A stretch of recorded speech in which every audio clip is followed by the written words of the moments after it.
In the tranquil town of Tallahassee, Florida, a story of love, betrayal, and a shocking twist of fate unfolded, forever etching itself into the history of crime and justice. At the heart of this gripping case lay the enigmatic figure of Jerry Michael Williams, a man whose life would be tragically cut short, leaving behind a legacy of unanswered questions and shattered dreams. Our true crime story begins with Mike, as he was affectionately known, a young man with a heart of gold and a passion for life. Born on October 16, 1969, in the quaint town of Bradfordville, Mike exuded an aura of kindness, generosity, and unwavering dependability. Together with his older brother, Nick, Mike grew up in a loving home, where his parents, Cheryl and a Greyhound bus driver, instilled in their sons the importance of education and hard work. From a young age, Mike displayed a natural talent for sports and leadership. He excelled in both academics and athletics at North Florida Christian High School, where he earned the prestigious position of student council president. It was during this time that Mike met Denise Merrill, a vivacious and charming cheerleader who would eventually become his wife. After graduating from high school, Mike embarked on a journey of higher education, enrolling at Florida State University to pursue a degree in political science and urban planning.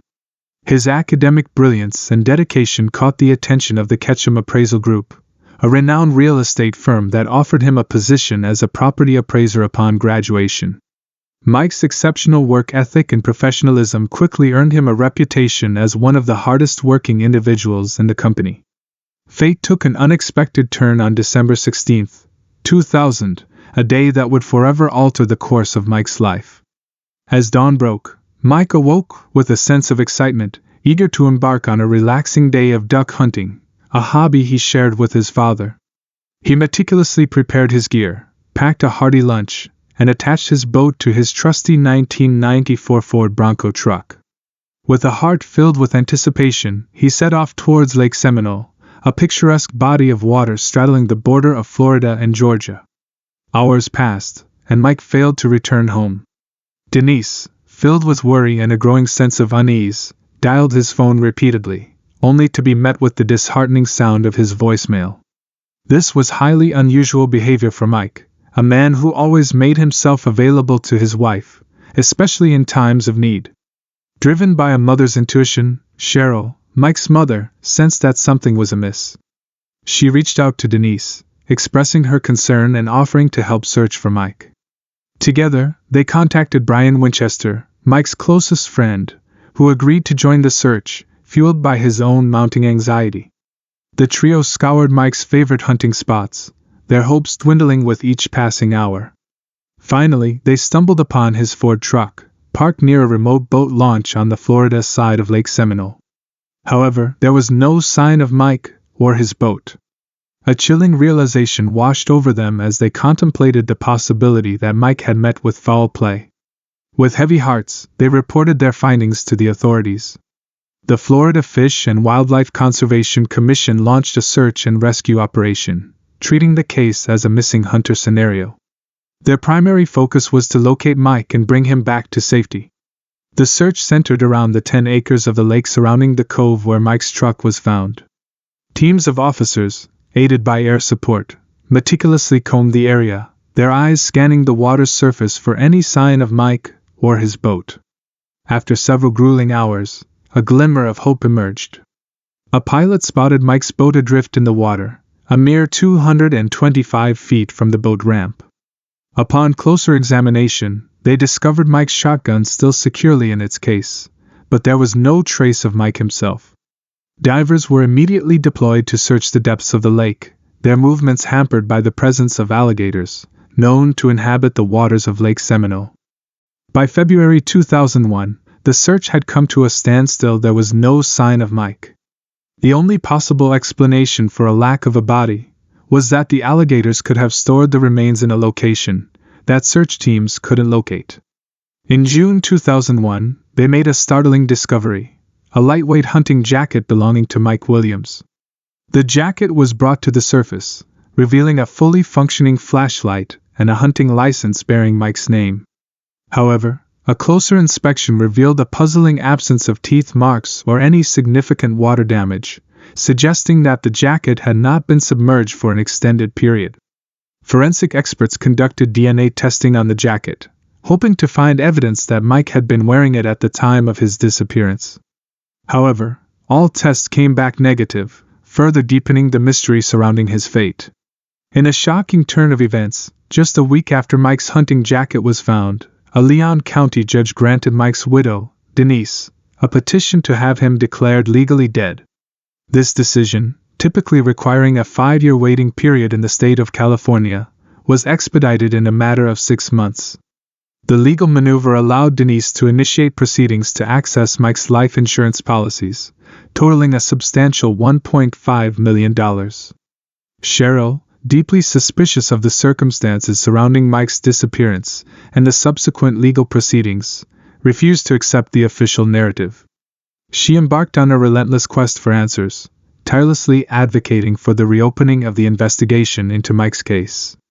Her unwavering efforts bore fruit in 2004 when the Florida Department of Law Enforcement, FDLE, agreed to take a fresh look at the evidence. Cheryl meticulously presented her findings, including her research debunking the theory that alligators had devoured Mike's remains.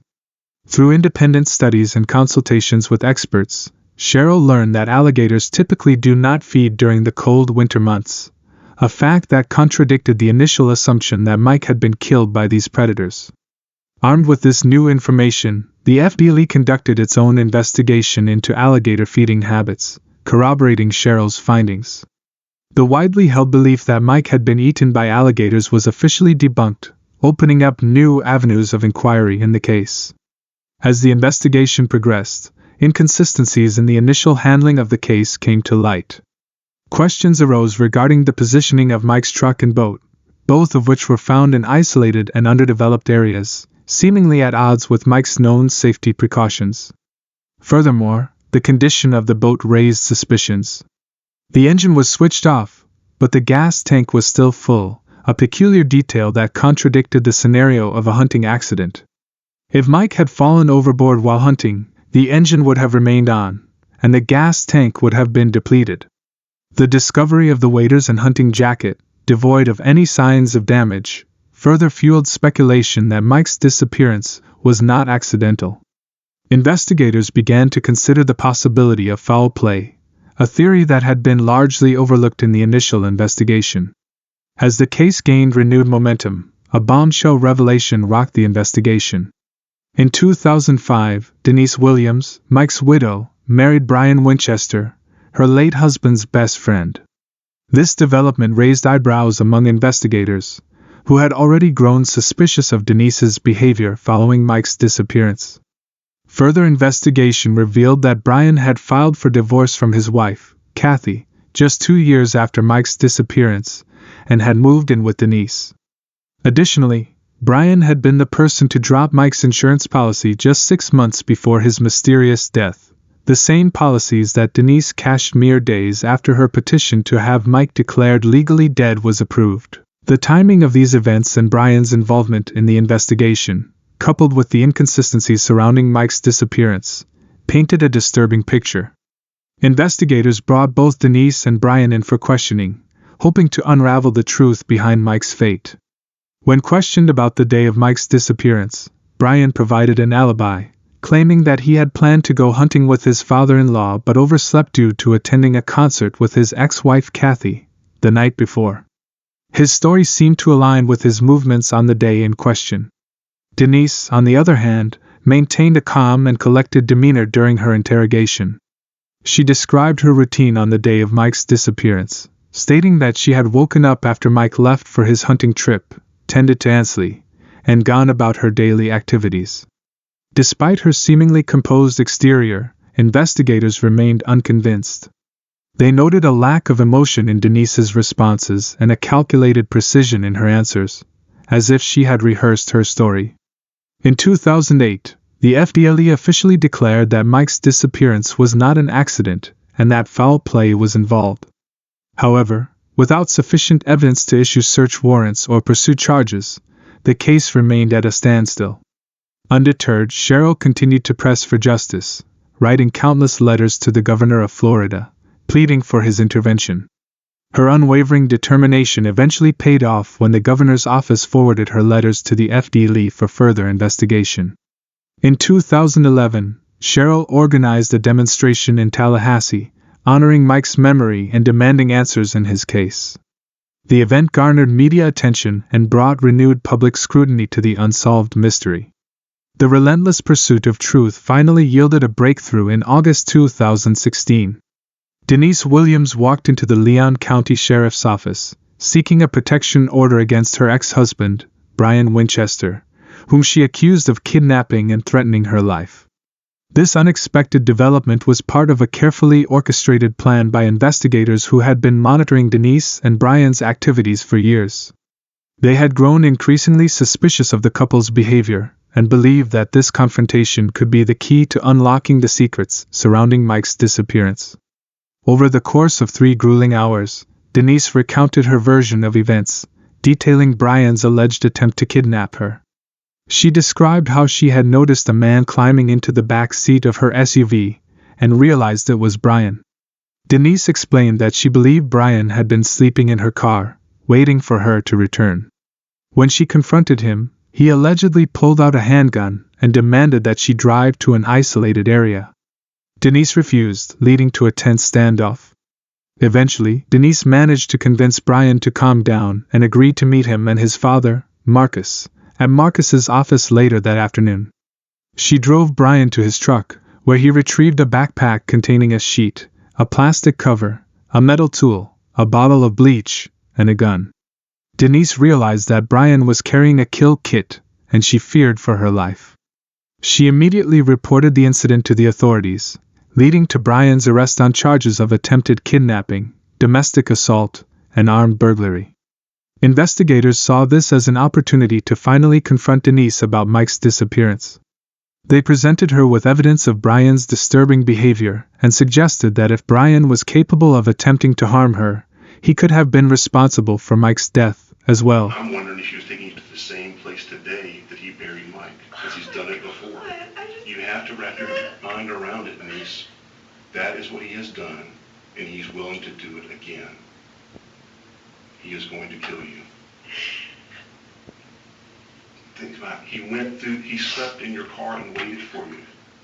But I don't think he slept. I think he knew a time he was watching you. That's just not to be. He watched Mike. I watched Mike stay in that office every night till 11 o'clock at night. All the time. Mike was so predictable. Every now and then I'd talk to him, but then I wouldn't get to talk to him. So predictable. Yeah. He waited for him that day.